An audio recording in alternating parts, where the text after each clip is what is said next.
نترجما اتلانو قمنا نوفي ارجي رحماني ونجالا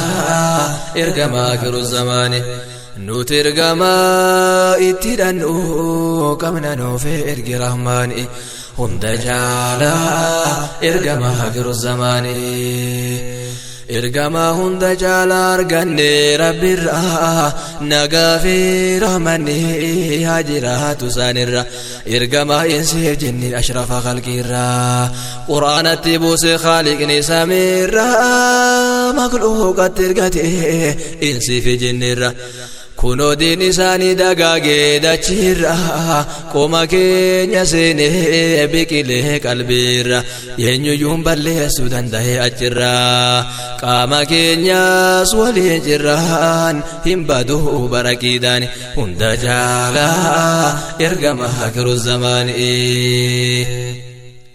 أكوما كيسي كينيا كيدا قبته في رومني كينيا اللي كان أول قبته فنيون أبولوما كان قدبته وصو أبولوما وصوما فتاته مالي سابوني قافس مكاياته قوسا سويتي سلاك مكراباته والله كان مهدين تقرانياته دي ربيتي جيشلو بولي هباته بينيا وفي الراباته روحي اللي كنناني هندا جالا إرقما حقر الزمان بيكا أماني سن الرجال تو خلقيتي وانت أكاسي سانقودي بروا الله هفتو دامتي جالال رسولاتي جالال ربيتي ربي فجرا بيانغتان المافنيتي جدا ولا غرين فولدوري ربيتي أكسوري كمان سبب دينيتي الجنة إساني ملاليتين تليتي أكسينغالني برقبا نسريتين أكا كينيا كنامتي أكاسي أمناني هندا جالا إرقما حقر الزمان نترجما اتلانو قمنا نوفي ارجي رحماني هندا جالا ارجما حكر الزمان إرجماني لا يغفنو ترجماني دالوتا هندافو أمنتي نودامني رامسي ساني الزير حديث القرآناني هندا براغا يجير بري فماني سير أسايقاتي قوتو قجل فماني سبنون دوداغا أفانو مساني عربا فعجما نجته الدنياني بكانغا هنين كبوهر إرغانساني انترنت تاف كاستاني إرغان صعب اللناني هندا جالا إرغم حكر الزمان إرغا ربي فرسولا بكهم دول غايه الدنيا مركزا انترنت انفجاي لمي قرأتها فدي هندا برغايه بورا كان جنة في يوم إرغا نغايه كان أفكار هندان رغاني اتباه غرين ما ربي قرأتشو فولكايه وصو كرادمه قرآن والغايه وانت إنه مهم قرآن نهاسه وان إرغما مقاده دوره به قرآناني هندا جالا إرغما حكر الزمان الدنيا يرو أما قرآن فلكاناني أكاتا أرغما وانتوتا قرآناني قرآن ديگري ساينسي نساني كان إسان قرآن ميشا هميان قبان غارو إرغماني قرآن ربي تقوأنا نساني كلام ربي تهو كانوا مهارغاني هدوتو أماني ملتو كناني ساينتستين الدنياني مدالتي بكم ساني هندا جالا إرغم حكر الزماني fakkeenyaaf yoo fudhanne akkaataa uumamaa garaadha keessatti biqiloota ilmaan namaa rasuulli kan hime waggaa 1000 jalqabarraa kaasee hanga isa dhumaa akkaataa adeemsa guddina daa'ima Qur'aan irra laala addaan baasee hima meeshaa wahiin qabu akka zamanama kanatu dinqisiise hayyuu meeqatama warra addunyaa yeroo ammaa hogganuu saayinsiidhaan hunda caalaa ergama hakiru zamaanii nuti ergama itti dhannu qabna nuuf ergi rahmaani hunda caalaa ergama hakiru zamaanii Nabiin keenya Muhammad caalaan saayintistoota ergamaan ilaahi caalaan ergamtoota Qur'aana baratan olaanaa barnoota achirraa argatan qorannaa wantoota rabbiitu barsiise mootiin mootummoota kanaan nu taasise caalaa hambiyoota beekumsaan hangafe ergamuunsaa boodan rabbiin qooda khayri abbaa fedhe qooda qajeelchee fi khalqii booda hordoftoota isaanii hunda caalaa ergama hakiru zamaanii addunyaan harki caalaan hordoftoota isaanii ambiyaa hunda caaluu obsaa fi beekumsaanii kanaaf khalqii hedduu qajeelcheef rahmaani rabbi irratti hirkataa isa kadhannaanii akhlaaqa tolanii ummata waamnaani sirna hedduu jiise siyaasaan isaanii addunyaa jirjiiree beekumsaaf naamusaanii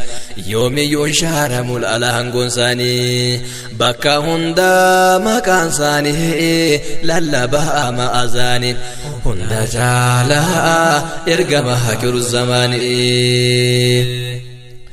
har'a yoo ilaalle bakka addunyaan geesse waa'ee Profeesar Kitmoryoon odeesse saayintistii beekamaa ka seenaan galmeesse jecha Qur'aana irraa dabalee barreesse badhaasa argate qorannaa geggeesse kanaan qabxii isaa olaanaa galmeesse yeroo dubbii kana laalu gad fageesse Muhammad nabiyyi tahuu mirkaneesse shakkii malee dhuga oomse Qur'aana attamannaani hunda caalaa ergama hakiru zamaanii Qur'aana baradha barsiisa waa hundaati waa wallaaleen qabu jecha rabbii guddaati kanaaf walii galee saayinsii addunyaatiin Profeesar Kitmor qorataa duraati waa'ee sanyii namaa gama uumamaatiin gadameessa keessatti yeroo jalqabaatiif akkaataa guddina sadarkaa isaatiin wal madaalee laalee jecha Qur'aanaatiin laalee meeshaa ammayyaatiin qoratee agarraani hunda caalaa ergama hakiru zamaanii sababni sagalche qorannaa kana keessa ijoolleen barataan araboota keessa jecha Qur'aana irraa gamasaa dhiyeessan waa'ee kalqaa namaa Qur'aanuma keessa ka rabbiin dubbate isatu ogeessa kanarra dhaabbachuun qorannaa geggeessan ergaas dhugaa tahuu hojii mirkaneessan sanbooda kitaaban addunyaaf qopheessan kitaaba barasan hayyoonni barreessan ka Kitmortu caalee kitaaba hunda keessa sababni isaa maali laala yaa obboleessa yaa ummata har'aa jecha koo dhageessan waa fahamuu qabdan dubbii kana keessa meeqotaa dukkana keessa qaroomaa Qur'aanaani hunda caalaa ergama hakiru zamaanii nuti ergama itti dhannu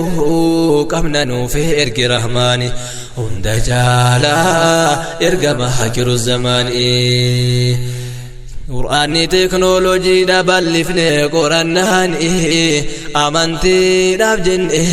gabaabbaachuu dhabnaani hunduu an beekurraa wala fooqamnaani Profeesar Kitmoor fakkii fudhannaani beekumsi isaa cimuun sababbii kanaani kanaaf ajabaannu nuti hundumaani wal qoqqooduu dhiifnee amantii bifaani bargolii nu galchaa boodarra dhugaani islaamaaf kiristaanaani qaroomaa qur'aanaani hunda jaalaa ergama hakiru zamaani saayinsiin addunyaa bardame amantiiti meelaalaatiin tal'aa hunduu ija qalbiitiin kakanaanuu mormu bar qalbii dandiiti kan inni qoratus uumama rabbiiti waan aarayaan finne laalitiin xaliiti kanaaf amantiillee baradhu ka'iiti amantii kamiyyuu qoradhu bariiti laala amantii keetii wal bira qabiiti ilaali qixa sirriitiin ni mul'ata dhugaani hunda jaalaa ergama hakiru zamaani hunduu afaanuma keetiin si hiikameera dhugaani hunda jaalaa ergama hakiru zamaani bara badii hindaakini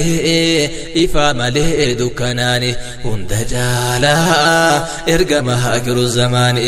dursa ka'ee waa baradhu itti seenii beekumsaani hunda jaalaa ergama hakiru zamaani umriin kan kee hin dabalu